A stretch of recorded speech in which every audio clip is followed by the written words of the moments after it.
Go. All right, hello everyone. Can I zoom into this? Double click. I think you're good. There we go. Okay.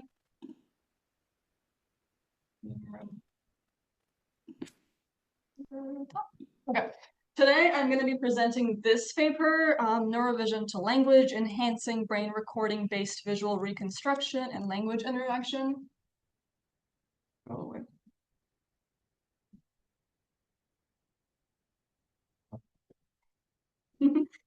This was published in Neurips 2024, and it has become the inspiration for the Neurips project that I and co-authors intend to finish in 28 days before this submission. So today I'm going to go over it. It's a short presentation, so if you have any questions, please feel free to ask, and I'll try my best to explain it. The slides I made several months ago, so I might not remember everything in full detail. Okay, so what even is this paper about? It has to do with visual reconstruction. So say like people are sitting, they watch something, their brain reacts to the visual stimulus that they're seeing, they collect fMRI signals from that, and then the goal is, can we reconstruct what they saw based on those fMRI? And it's quite a big field now, and this is an overview of the method that these authors propose and use. And what they really emphasize here, and what they say is cool that they do, is that they combine the fMRI embedding signals that we'll get to with an LLM. So the LLM is able to actually, using natural language, interact with that embedding, with that image, tell you about it, find things about it. And they kind of sell this as the next step for visual reconstruction. So I'll go into it more step by step.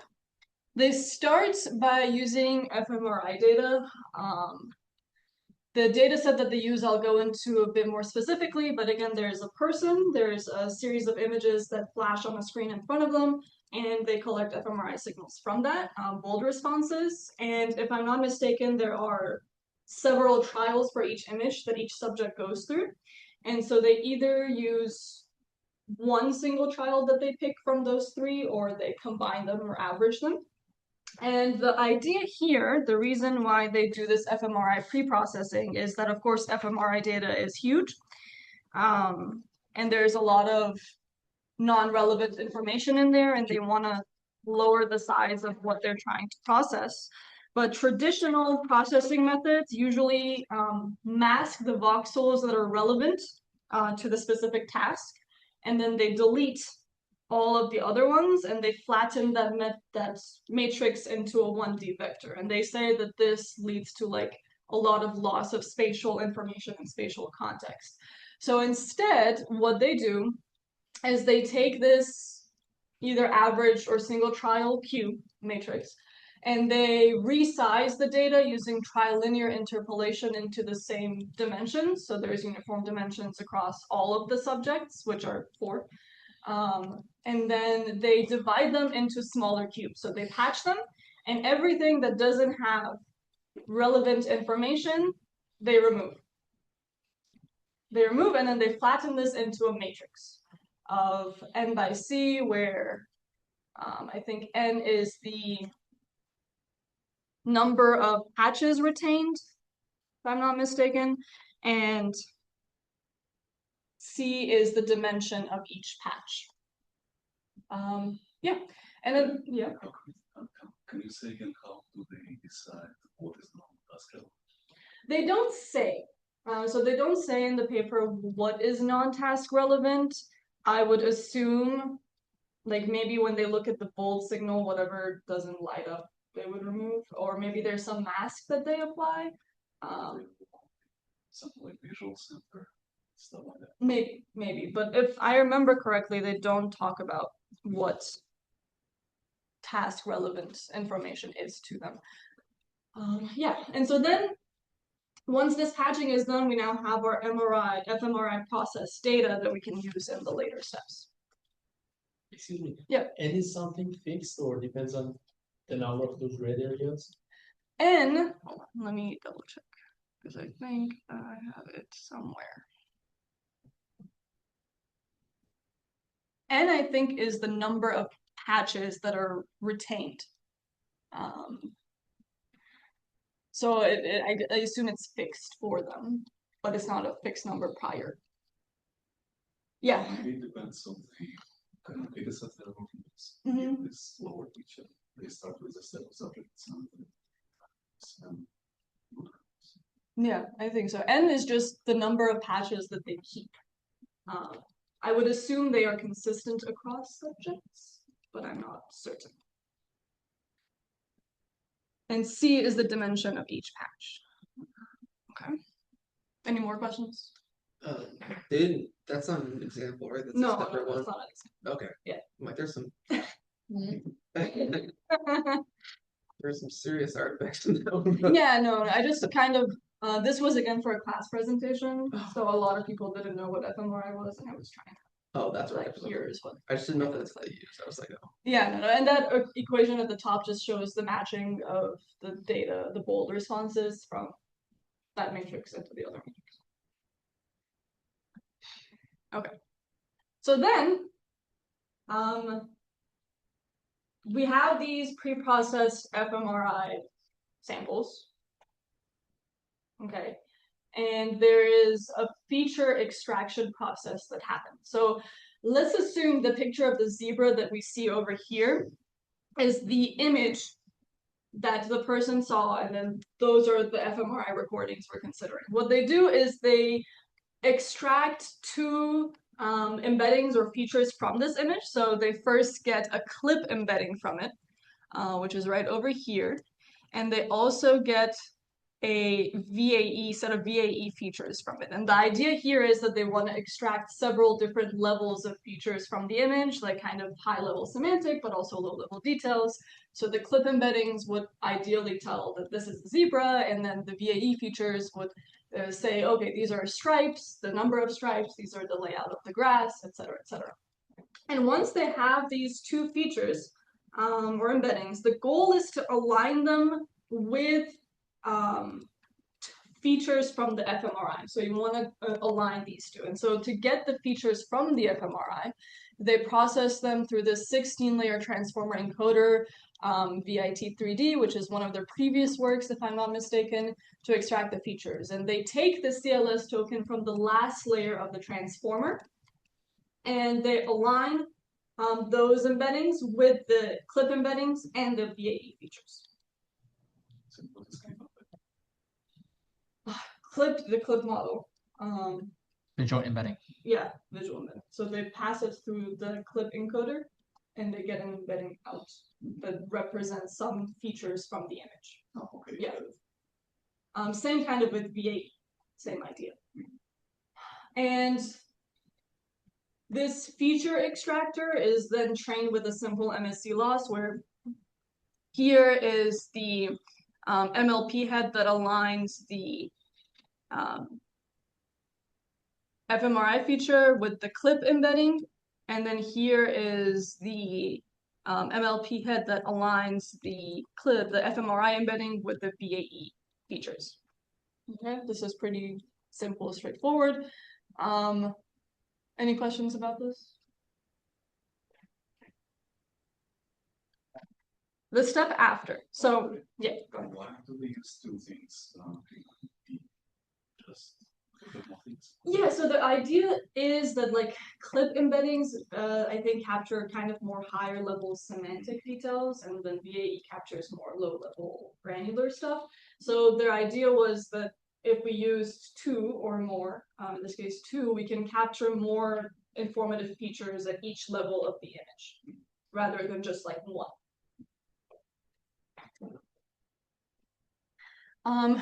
So then, those features are aligned. And the goal now becomes, as I said, what they really emphasize in this paper is that you can use an LLM to interact with these embeddings, right? So the goal is to teach the LLM how to read the fMRI signals as if they are words, But the problem is the LLM that they used, Llama 3AB, can't directly interpret the raw vectors from the transformer. And so the solution is they have another perceptron head that maps the hidden states from the second to last layer of the transformer, the same dimensions. You're good. I'm like,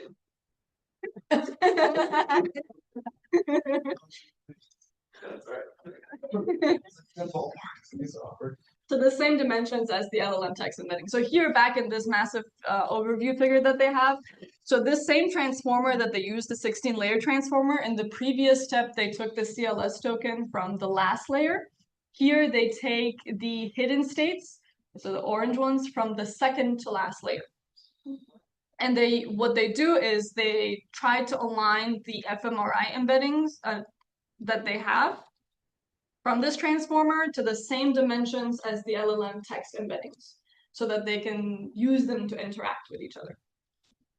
I'll go more into it, I think, in the next slide.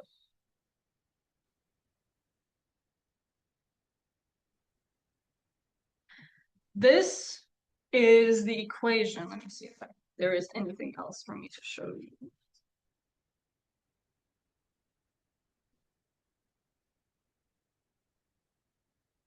No, okay. This is the only equation they provide. So this is the perceptron equation that maps the dimensions of the second to last layer of the fMRI embeddings, the hidden states, to the LLM text embeddings, and this is everything else that they provide. So the mapping is accomplished through a two-stage training strategy. First, they freeze the LLM and they only tune the fMRI token projector, and then they fine-tune both of them simultaneously. And the training is done with the goal of maximizing this objective function, which is simply the maximize the probability of generating a sequence of answers to a question, given a sequence of questions and the fMRI embedding state. So I give you the LLM question, and I give you the fMRI embedding, and I ask you to answer me based on that.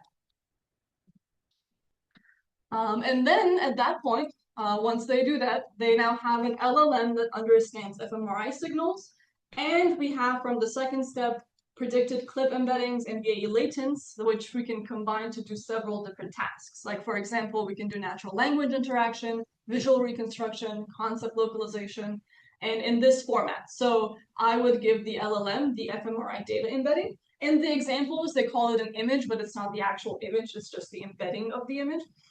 It's the embedding of the fMRI. And I give it an instruction, and the bot or the LLM answers me. This can look like multi-round dialogue. For example, how many cows are grazing in the field given the fMRI embedding? And the LLM answers there are about 20 cows grazing.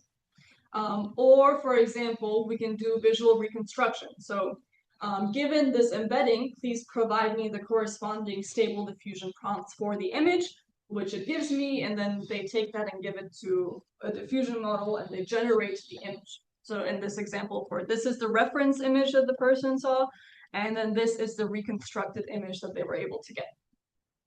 This part is cool, which I'll get to in a second. Given that embedding, locate where the concept of giraffe is present in the head, which I think is the most interesting part of this research, but we'll get to that in a second. So these are kind of the several things they can do and the several things that they show experiments for in the paper. I'll go into them more, and this is where the strength of the paper, in my opinion, comes in, which is they're very good at doing ablation studies to show which of these parts of their model is actually impactful, which isn't, what do all the conditions look like with and without each of the sections. So this is the data set that they use, the natural scenes data set. And I read the reviews for this paper, and I think everyone was just like, oh, all visual reconstruction tasks just use this data set, so it's just another NSD data set. But it seems like it's one of the only ones to use. It has 7 fMRI scans, 70 fMRI scans, and visual stimuli from COCO. There are actually 8 subjects in the data set, but they use 4 because those 4 had complete or equal responses for all of the samples, something like that. But the problem was that the stimuli from COCO, when they were presented to the participants in the fMRI booth, were cropped. Which meant that the annotations that corresponded with them were no longer true. So you can see, I think this is an example of it. This one really shows that the annotation is 3 people riding horses on a beach, but if you look at the image that the participants saw, you only see 2 horses. Or over here, there is a laptop computer in a room with a couch and a bookcase. You can kind of see the couch and kind of see you can see the bookcase, but you can't even see the laptop computer. So another of their contributions in this paper that I won't get too much into is that they went ahead and they generated new captions and bounding boxes for the COCO images using BLIP2 and then DETR. Okay, so the first task that they kind of show off on is this natural language interaction. There's 3 subtasks that you can do. You can do brain captioning, so generate a single sentence that summarizes the image that I give you the embedding of. You can see that in the brief description here. So given this, describe the image concisely. A cat is sitting on a wooden bench, and this is the reference image. You can do a detailed description, so provide a more elaborate explanation of what's happening. A gray cat is peacefully resting under a white blanket on top of a bed, blah, blah, blah, blah. Or you can ask it to infer something not explicitly present in the image. So why is the cat positioned in a specific way, which it gives a bad answer to? The cat is positioned with its head up and eyes open, comfortably on the bench. I don't know why they showed this example because it doesn't actually answer the question, but you can do that. So yeah, this is a sample interaction with the fMRI data. Here they compare their natural language interaction with the state of the art. Here the method, to make it a little maybe simpler, method, and then the same method without the visual, the VIT 3D transformer that they used to extract the fMRI embeddings. I'm not sure what they used instead of it here, or if they just kind of removed it, and that was it. But they show that for all of these 3 tasks that we just described. And another thing that I failed to mention earlier that they also really emphasize is a strength of their model, is that the model is not trained for a specific subject, because they say that typically in visual reconstruction tasks, there is so much difference between subjects that you need to train a model for each individual subject, but their model can actually work on all the subjects, cross-subject, for the 4 that they tested. So the number of models represent that, it's all 1, and compared to most of the other state-of-the-art that are 4, maybe with the exception of this one. I have a question. Yeah. What are the methods? What does that mean? I see clip there, but are these different kind of ways to get their caption? So you mean these? Yeah. These, I think, are metrics that evaluate whether what they got is good or not. So that's another thing. This paper, while it's interesting, is not well organized in my opinion. These are not explained in the paper. So this is our analysis of brain captioning compared to state-of-the-art methods using these metrics. So from what I understand, these are just different metrics that help quantify how well their model did. I don't exactly know how they do that. Oh, okay.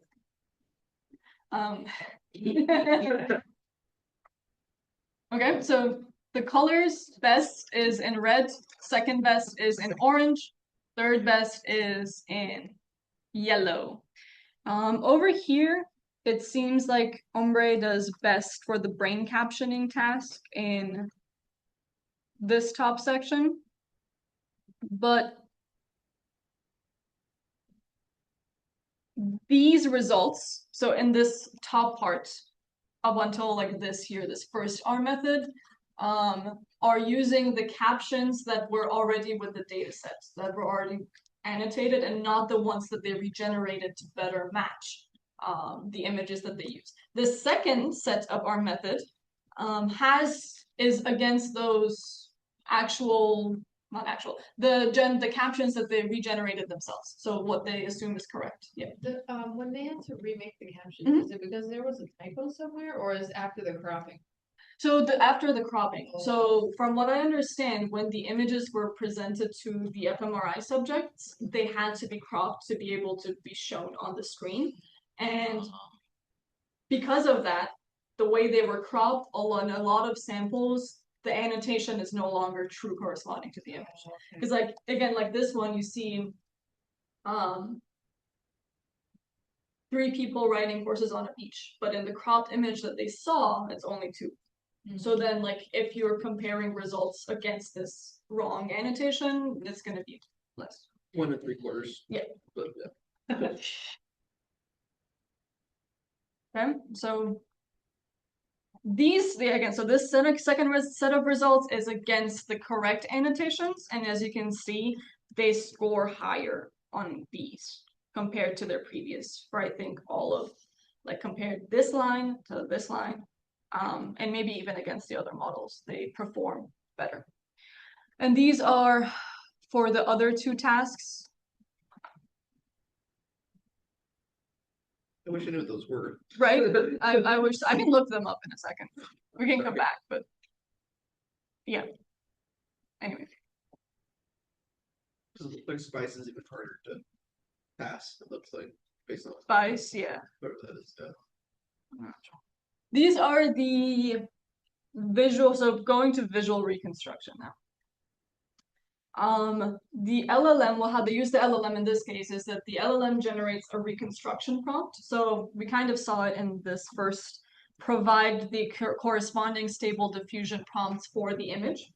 So the LLM gives them a stable diffusion prompt that they then give to Unclip2, a generative stable diffusion model, and they use it to generate images. So these are examples for each of the subjects. On the sort of left column in both of these sections, you can see the visual stimulus that they originally saw, and then you can see the reconstruction for each of the subjects using a diffusion prompt that the LLM gave them.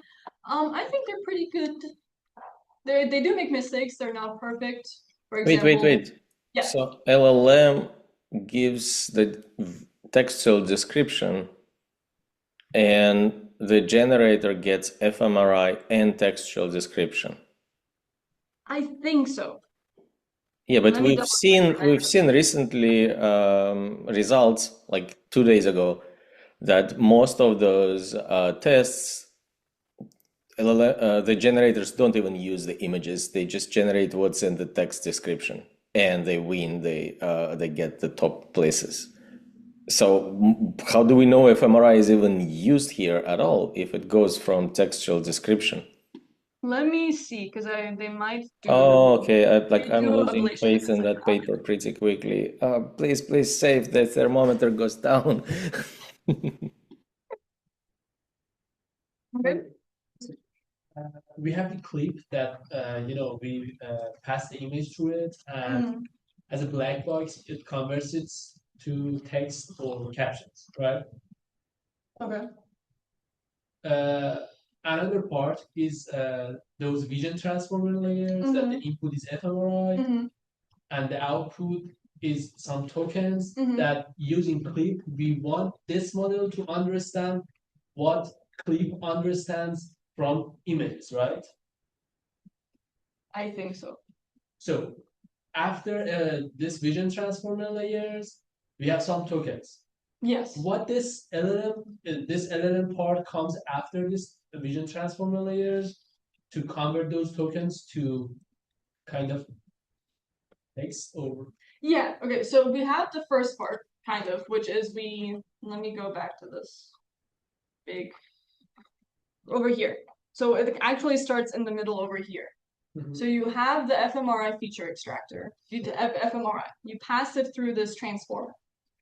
Using the token from this transformer, what you do is you align those tokens with embeddings from clip and VAE features that are from the original image that they saw. This is one part. Okay. Then on the second part, you take the hidden states from that same transformer and you map them to the same dimensions as text, as LLM can understand, as LLM text, okay? And then using these two separately, you can ask the LLM to interact with the fMRI embeddings that are aligned with the image, I think. Oh, okay. That's weird. So it's like English is the input for the prompt, I guess, for retrieving that. That's kind of weird. Huh? Yeah. What do you mean by interact? Because we have an understanding about the fMRI. Mhm. So what we want to do about that? You know, we want to generate some image after that, or what this interact means? Interact, well, maybe I'm not using the perfect word as interact. I just mean that the LLM, you can ask the LLM a question and it can refer to that fMRI embedding and then respond to you based on that. And the response is an image?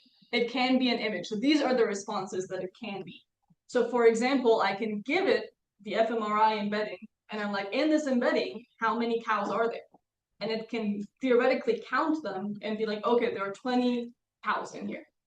Or I can be like, given this embedding, can you generate an image for me to reconstruct what it was? And the LLM can be like, yes, sure, here you go. Oh, so it can But that's not what you said on the other slide. You said Yeah, I'm being a little too general with that right now. If we use an unclipped model after this LLM, we can convert this text to images, right? The LLM gives you a prompt, a reconstruction prompt that is combined with the latent representations from the fMRI feature extractor. So I think what they do is they give unclip both the reconstruction prompt that the LLM gave you, and they give the unclip those same fMRI features that they gave to the LLM. An LLM gives reconstruction plot from the image, not from fMRI. From fMRI. So that first line, bullet point, LLM generates a reconstruction prompt based on what? Based on the fMRI embedding that they give it. And those are aligned with the text as well. They're the same dimensions of the text, and they're aligned with the clip and VAE features, if I understand it correctly. Let me see if I can just...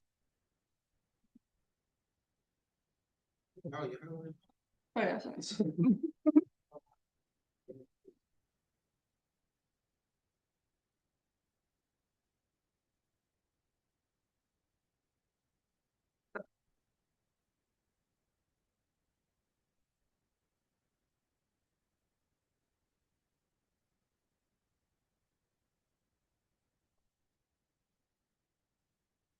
The problem is that they give details about what these actually are in the appendix instead of the main paper. Go back.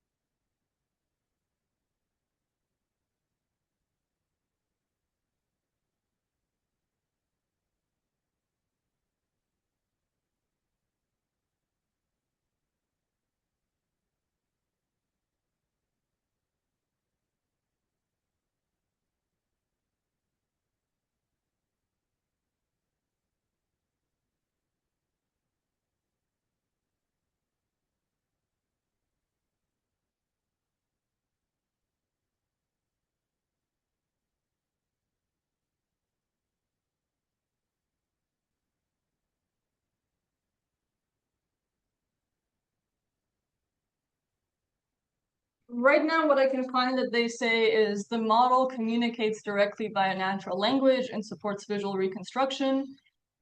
Expressed in natural language, these are facilitated respectively through stable unclip and something else for something else.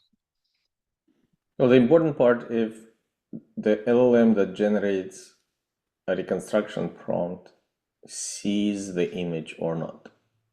Nothing sees, the LLM at no point sees the actual original image. they use image here in these as a placeholder. What they actually mean is fMRI data embedding.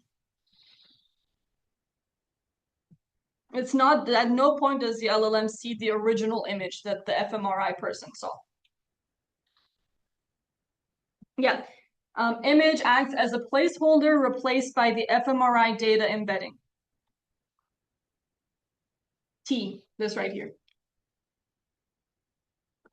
When the task is visual reconstruction, we can even skip that LLM part because after that, vision transformer layers that the input is fMRI and output is a latent kind of layer that are tokens, it's equivalent to text, right? So it's like output of clip just for fMRI. They say that you can do that, and they show it in their ablation study. We'll get there in a second. I think they have a line where they remove the LLM from the visual reconstruction task to see if the results are any better or worse or anything. Does that make sense, Sergey, or no? It doesn't make sense to me. I am not following. What exactly representation they use as token? So can you repeat yourself? I'm asking,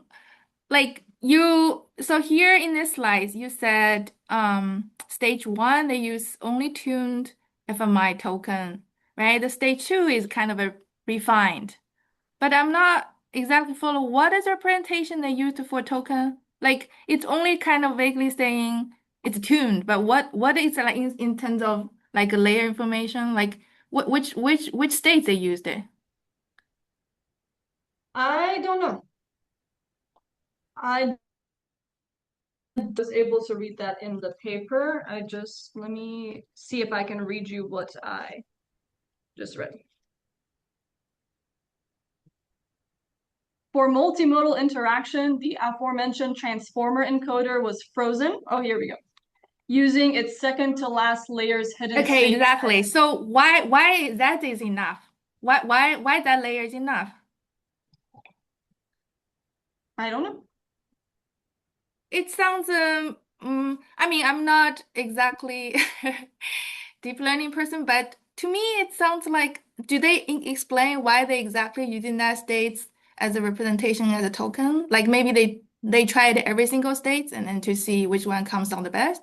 Oh, so you're asking why they use specifically the second to last layer? Yeah, exactly. Why specifically second to last layer? I need to find what they explicitly say, but I think the idea was that at that point, at the second to last layer, it has Maybe like learned, convenience, just like yeah, okay. maybe convenience, or maybe at the second to last layer, it has learned the majority of what it could learn. So it's the Okay. most trained layer. Okay. And Maybe then that's kind of I what see. the ideal was over there. And the other thing is that so because the whole representation is more focused on more like imaging, like visual language, but there is some details. Can you go back saying there is one part you talking about the patch? Yeah. So here, so the original size was 83 by 104 by 81, right? That was not the original size. They used trilinear interpolation to resize all of them to that size. Right. So why they need to replace that size, yet the patching is 14 by 14 by 14. It's not even evenly divided. I don't have a perfect answer for you. Let me see if I can just read you the section that they talked about that in the paper. That's what they say. Okay, because I kind of feels like odd that they purposely resize the data, yet it's not fit into the cubes. You could just like interpolate into the size that comfortably working with 14 by 14 by 14, or they did some specific cropping like you mentioned before. Let me see if I can find exactly where it says that, and I can read you the section. Maybe I'm mistaken, but 81, 83.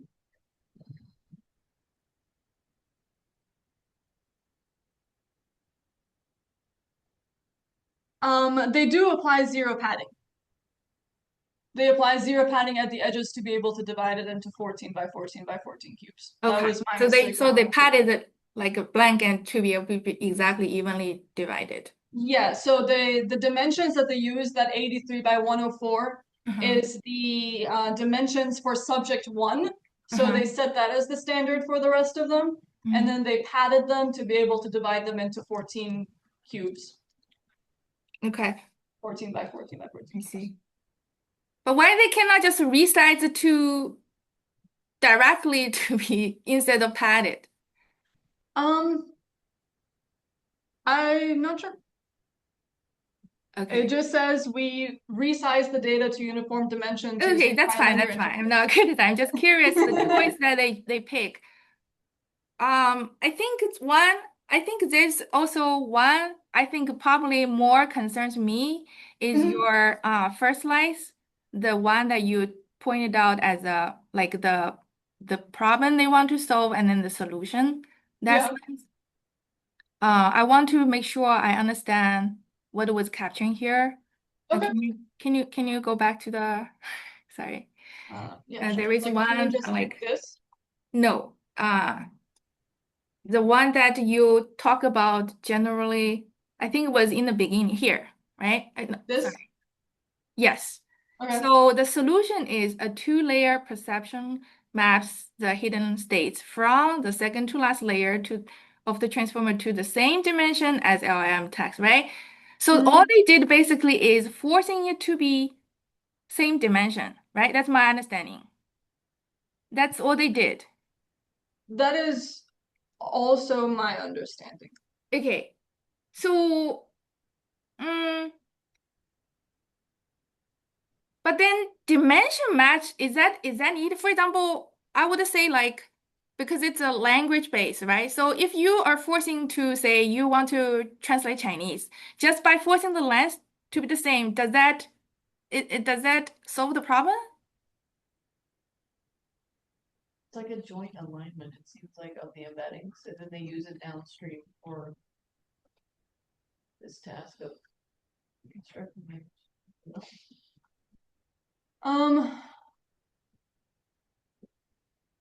So are you just asking kind of whether this simple mapping to the same dimensions is actually meaningful at all? Yeah, I think what I understand is that a common practice? All you need is just to convert it to the same dimension, and then you can fit into that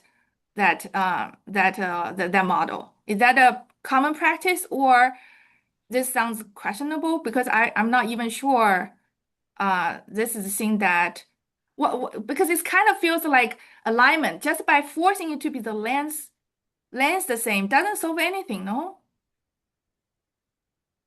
To be entirely honest, this is the first and only visual transformation or reconstruction paper I read, so I'm not sure if this is common practice. Maybe Sergey or someone else knows if this is something that is common practice in these type of tasks.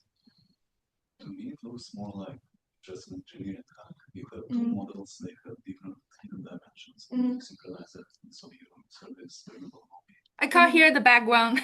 Sorry. Oh. Okay, to me, it seems like an engineering hack. It's like you have two models and they have different hidden dimensions, and you need to somehow feed the output of one model to another. So you create a middle layer MLP, which does that, and it does that in a smart way by learning how to do that. Yeah, so I feel like intuitively as an engineer, it should be like additional, like embedding to fit like from FMI to some kind of text information. But instead they just do the forcing to be the exactly same length. That's what I understanding from this presentation. I'm just curious, is this kind of a things that like very commonly used in this kind of a transformation, or they need to be working on significantly more in terms of this kind of alignment issue? I'm not sure. Do you know what kind of... Yeah, sure. Yeah. It seems like a knowledge. Can you hear me now? Very vaguely. You had to Yeah. shout. I can hear. Yeah, I think it's like a knowledge distillation. We have a model named Clip that is They have a lot of what? we have a Clip that Clips. is Clip that understands the image that and it's possible for it to convert kind of image to text, right? Write captions about images. We want to understand, kind of do the knowledge distillation and train a model that the input to this model is not image, it's fMRI about those images. So we are using CLIP to train the second model to be able to write captions about those images that the person have seen, and we have captured these fMRIs about the person. So we are training this model to have the same understanding about the fMRI like CLIP that understands the image. So after we kind of convert fMRI to text, it's like we have understood the fMRI, and after that we can convert it again to images or anything else. It's what I understand. Yes, that's what was, I think the intended to be solved from this model, but the solution stated here is that they didn't do that. They just only did to squeeze into the same lens. That's what I understand from the wording here. Or it is actually more than just the lens. It's like you said, they actually learn something from fMRI to the model they're using. To the same length, it's because we want to compare the output of the second model with the output of CLIP. Correct, right? but is that enough? Is that enough? If we can train the model with this setup, why that's not enough? This is what they write in that section of the paper. We utilize the penultimate hidden states of our network, that H of NB-1, as multimodal tokens of fMRI data. A two-layer perceptron, FT, projects the state to the same dimension as the text embeddings, resulting in the fMRI embeddings in that equation T that's written there. That's it. That's all they say. Well, because I'm not a machine learning people, I just trying to visualize as an engineer, right? Because if I do it, I wouldn't go that route, because just thinking that if I want to translate Chinese, train a model, translate Chinese to English, certainly I won't be forcing, my goal is to stretch into the exactly same lens to begin with. That's how I feel. Or I could be wrong, but anyway. Maybe what is meant by dimensions here is not just like spatial dimension. Okay. Sounds good. Okay. All So, right. do you have any thoughts? Thank you. Yep. Silence. Okay. Yeah, what's up? What? Can I finish it? Yeah. But yeah, so back to here. These are what the images look like for each of the subjects. They also say that this hyperparameter beta is very impactful on visual reconstruction in the equation right here. This is the reconstructed image, x hat. This is the diffusion. This is the embeddings, other embeddings, I think. I think so, yeah. Why does it look like Play-Doh? Like, is there like oh, it's because of the subject image. Never mind, sorry. I just saw the original. Oh, you mean why did they look so weird? Yeah, I was just wondering why is that one so different than I looked at the original. I was like, oh, yeah. But anyways, this hyperparameter beta, I'm just gonna kind of speed through the rest because we're running out of time. This controls the impact of what the image looks like, so they kind of need higher range beta to be able to reconstruct it well. This is comparison against state of the art. So this is, again, the visual stimulus. Again, this is for samples where they combined or averaged all the trials, and then on the right is for a single trial. Their method is at the end of all of these, and then the visual stimulus is at the beginning, so you can see comparison to other models. For example, this one, it gets the wrong animal, wrong color, but at least it's a bird. Over here, the food is like I don't know. It's difficult to describe these, but you can see the difference between them. How you would go about getting accuracy is what they do over here. So this is on visual comparison. Some of these metrics are more understandable here, like correlation between pixels and similarity index measure. Here's where they do the ablation study. So this is their method as they show.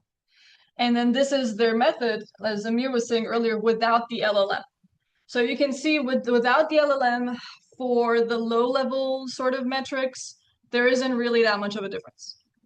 They're pretty similar scores, maybe a little bit more pronounced difference in the high level, but even in some, I feel like the scores without the LLM are better. So I don't think, or I'm not convinced that this proves that this LLM is necessary in their method, but still it's an interesting problem. And here they again go. So like without the VAE features, I would assume that's just with CLIP.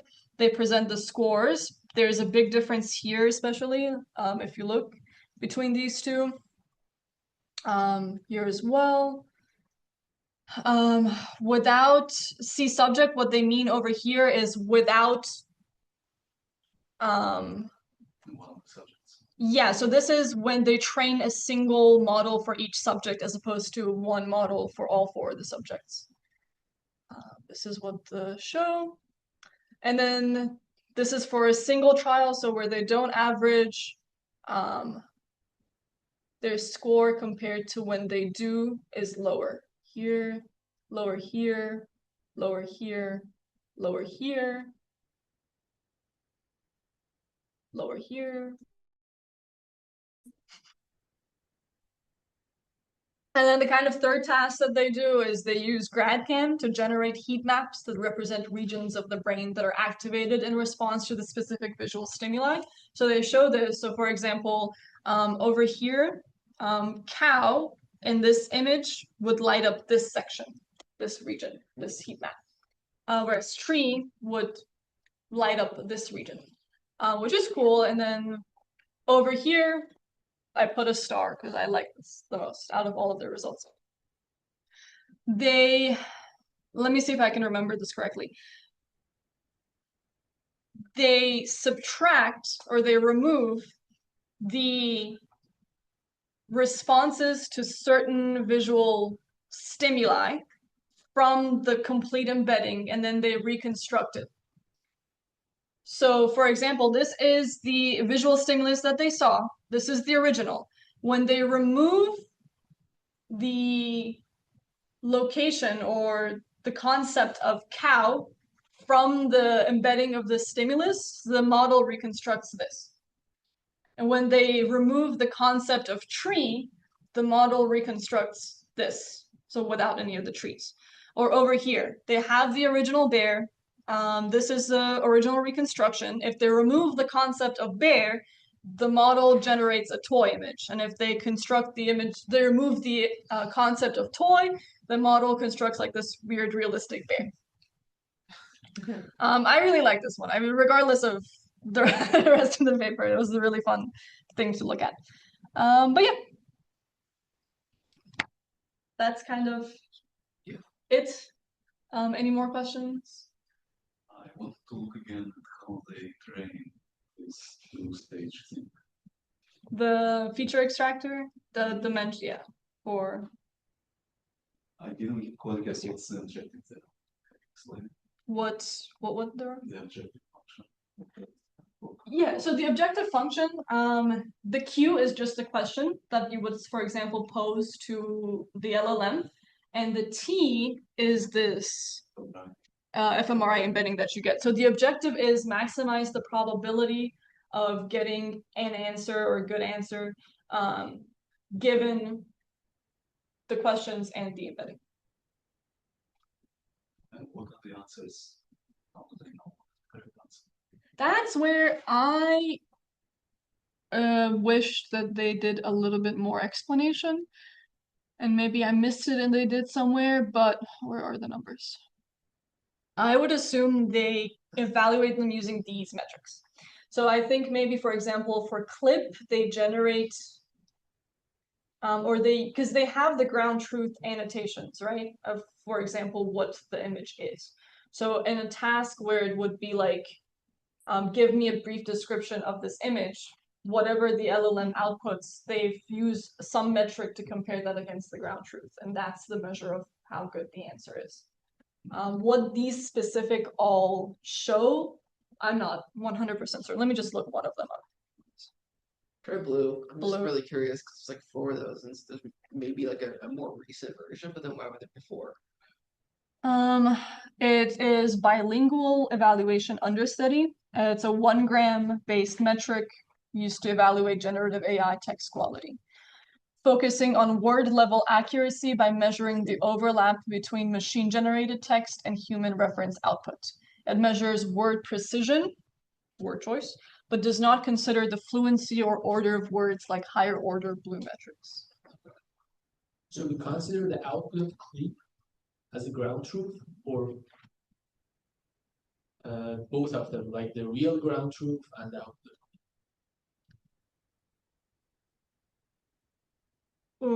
So the ground truth is the annotations that come with the data set, or in some of these cases, the ones they regenerated for the data set. The one we're comparing against, or comparing, is the one that the LLM gives us. CLIP S here, I think, is a metric, as opposed to an output.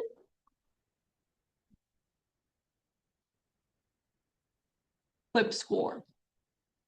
Wow. Automated reference-free evaluation that measures the semantic similarity between an image and a text caption. Commonly used to evaluate generative AI models. It calculates the cosine similarity between CLIP image and text embeddings. Okay, so it's for CLIP, right? The only image modality that we have here, it's the input to CLIP. So that metric, I think, is the most important. No, it's for the CLIP that's pre-trained, right? So, that metric is comparing how good is the performance of model about converting image to text. Yeah, that's what it says. And the only part that we are doing that is in CLIP in this model. I see what you mean. I'm searching right now. Are they also, the CLIP part is frozen, or they are also training? I think CLIP is frozen. I think they just use standard CLIP. They don't give any description of what these scores are in the paper. So I'm just kind of guessing based on what I can look up. So if you go back to that objective function, they train the model to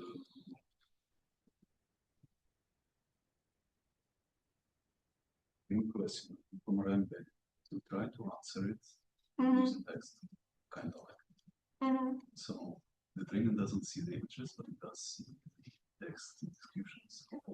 Yeah. At no point does the LLM see the actual original image. None of their tasks do they see the image. This is what it says if you want to read it. Equation 3, which is that equation, describes the probability of generating a sequence of answers given a sequence of questions and the derived fMRI embeddings. Each answer is conditionally dependent on all preceding questions and answers, as well as the context embeddings derived from fMRI data. By the way, do you know how much data they have? They say 4 subjects, but how many per subject? I don't think I have that answer.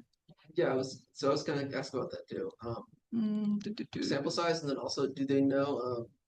Is there any longitudinal follow-up with any of this? Like, this is cross-sectional study, right? There is no. I don't know if there's even like longitudinal. What do you mean by longitudinal? Like, would they would have to correct fMRI from multiple iterations? And the reason I was asking, sorry, that was my main question, because there'll be critical periods, and if people have different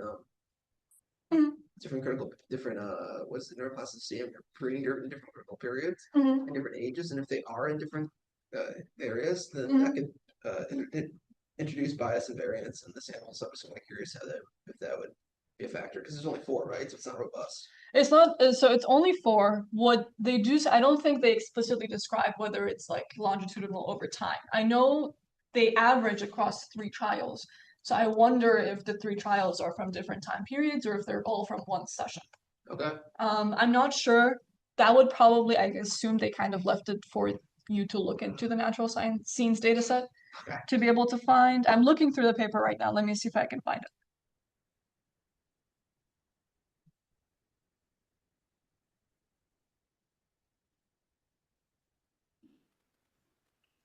So interesting that you promised a short talk, but it's evocative, right? People, yeah. Interesting paper. That's probably. I saw that before you mentioned it's a single trial. So it's single trial averaged. I think they were both lay. They tried this and that, and I don't know. In the beginning, they talk about both. So they do both. They try both at different points. They either average across 3 trials or they use a single trial. But I'm not sure whether the 3 trials that they say are kind of like within one session or whether they're taken over multiple sessions over long amounts of time. Because like, for example, over here, this one right here that has the star. Oh, this is the wrong one. Hold on. One of these. Over here, for example, at the bottom, they show evaluation on a single trial, but the rest of them are all to do with the average 3 trials. So they test both for all of the tasks at some point. Sure. I think I'm not sure if DMAP is on today, but I think there's somebody's giving their dissertation practice. Yeah, well, not practice like results because they did. Oh yeah, it's next week, right? So practice, yeah, sorry.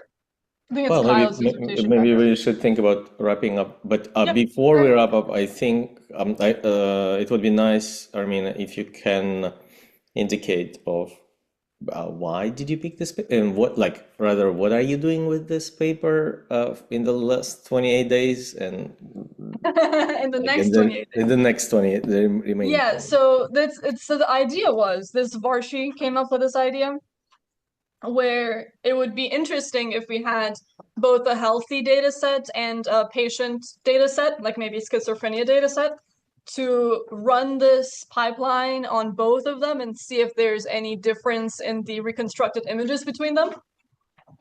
Are you talking about running this visual task? Yeah. Yeah, like the reconstruction specifically. But do we have visual task? Do we have visual task? We have resting state. We don't. For schizophrenia, I don't think we have any fMRI visual task. Or for a group where it has both control and schizophrenia. Oh, then what are you doing? Where that's where our idea comes in. We're generating synthetic data for schizophrenia. Generating synthetic visual task data for schizophrenia based on the healthy control task data.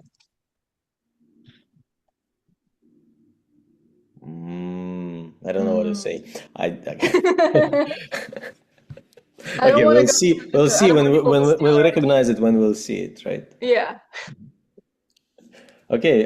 Thank you so much, and thanks everyone who joined us online and other way. I'm envious for the pizza, so please finish it over there and have a great rest of your month, I guess. No, we will be online. I will update you about the show and tell and stuff. It may be a good evening time for me, so I will be able to join and be there. Okay, well, thanks everyone. All right, thank you. Thank you.